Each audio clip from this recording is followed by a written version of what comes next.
रूप सुंदरी उपस्थित है। प्रणाम पिताश्री। प्रणाम। प्रणाम महाराज। प्रणाम। कहिए महाराज, हमें यहाँ क्यों बुलाया है? आज्ञा दीजिए पिताश्री। पुत्री मैना, अभी भी समय देता हूं, मेरी बात मान ले। ये कर्म, भाग्य, पाप, पुण्य की बातें छोड़ दे और मेरी ही कृपा से सब होता है, इस सत्य का स्वीकार कर ले। मैं प्रसन्नता से तेरी सारी मनोकामना पूर्ण करूंगा। पिताश्री, आपको दुखी करने का मेरा आशय नहीं है। मैंने जैन धर्म के सिद्धांतों का अध्ययन किया है, सत्य और शाश्वत सिद्धांतों को जीवन में उतारा है। सत्य को असत्य कैसे कहूं? इसलिए पिताश्री, आप भी इस सत्य को समझकर अर्थहीन विवाद को छोड़ दीजिए। इस जगत में सत्य यही है कि जो सुख और दुख मिलते हैं, ये सब कर्माधीन है। कर्म कर्म कर्म, यदि सब कुछ कर्म के अधीन है तो देख, तेरे कर्म से ही आया हुआ है ये कोटी। देख, इसके अंग गल चुके हैं, शरीर से दुर्गंध आती है। आज से ये तेरा पति है, उसके साथ विवाह करके अपने जीवन का संपूर्ण सुख प्राप्त कर। यही मेरी आज्ञा है।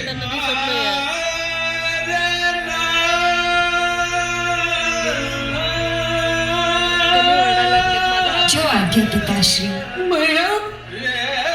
सुनो उम्बर राणा, ये मेरी पुत्री, इस राज्य की राजकन्या मैना सुंदरी का हाथ तुम्हें सौंपता हूं।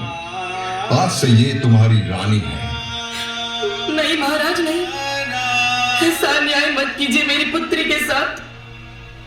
उसे क्षमा कर दीजिए महाराज, क्षमा कर दीजिए। महाराज, आप ये क्या कर रहे हैं? बदल लीजिए अपना निर्णय। ये उचित नहीं हो रहा है महाराज, ये उचित नहीं हो रहा है। माताश्री, मंत्रीश्वर जी, आप चिंतित मत हो। पिताश्री की आज्ञा का पालन करना ये पुत्री का धर्म है, और ये तो मेरे कर्मों से ही यहाँ आए हैं। मैं इन्हें अपना भाग्य मानकर अपने पति के रूप में स्वीकार करती हूँ। मैना, ये जिद छोड़ दे पुत्री। महाराज, आप उसे क्षमा कर दीजिए। नादान है ये, परंतु आप तो समझदार हैं। पिता है आप उसके। पिता होकर अपनी पुत्री के साथ ऐसा अन्याय कैसे कर सकते हैं? माताश्री, पिताश्री के द्वारा पसंद किए गए और मेरे कर्मों के फलस्वरूप मेरे पति मेरे लिए देव समान है। अब इनके साथ ही जीवन निर्वाह करना मेरा कर्तव्य है और मेरा धर्म भी है। रुकिए राजकुमारी मैना सुंदरी, आप फिर से विचार कीजिए। कहां आप और कहां मैं?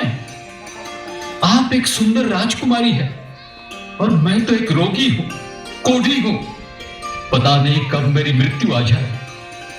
आपका और मेरा विवाह संभव नहीं है राजकुमारी। क्षमा करें महाराज, छोटा मुंह बड़ी बात। जैसे कौवे के गले में मोती की माला शोभा नहीं देती, वैसे मेरे जैसे गले सड़े शरीर वाले रोगी के साथ ऐसी सुंदर राजकन्या का विवाह होना शोभा नहीं देता महाराज। मेरी यह दशा तो मेरे पापों का फल है, जिसे मैं भुगत रहा हूं। अब किसी निर्दोष राजकन्या का जीवन दुख में करके और अधिक पापों को नहीं बांधना चाहता मैं। महाराज, आप मुझे कन्या देना ही चाहते हैं तो किसी सामान्य गरीब कन्या दो, चलेगा।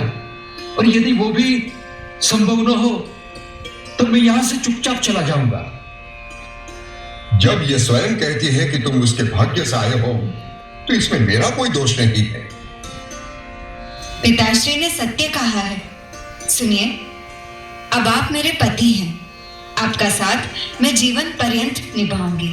मंत्रीश्वर जी महाराज। उनकी जो जो आवश्यक चीजें हैं देकर विदा करो। नहीं पिताश्री, अब आपसे मुझे कुछ भी नहीं चाहिए। बस आप शांत हो जाइए और आशीर्वाद देकर हमें विदा कीजिए।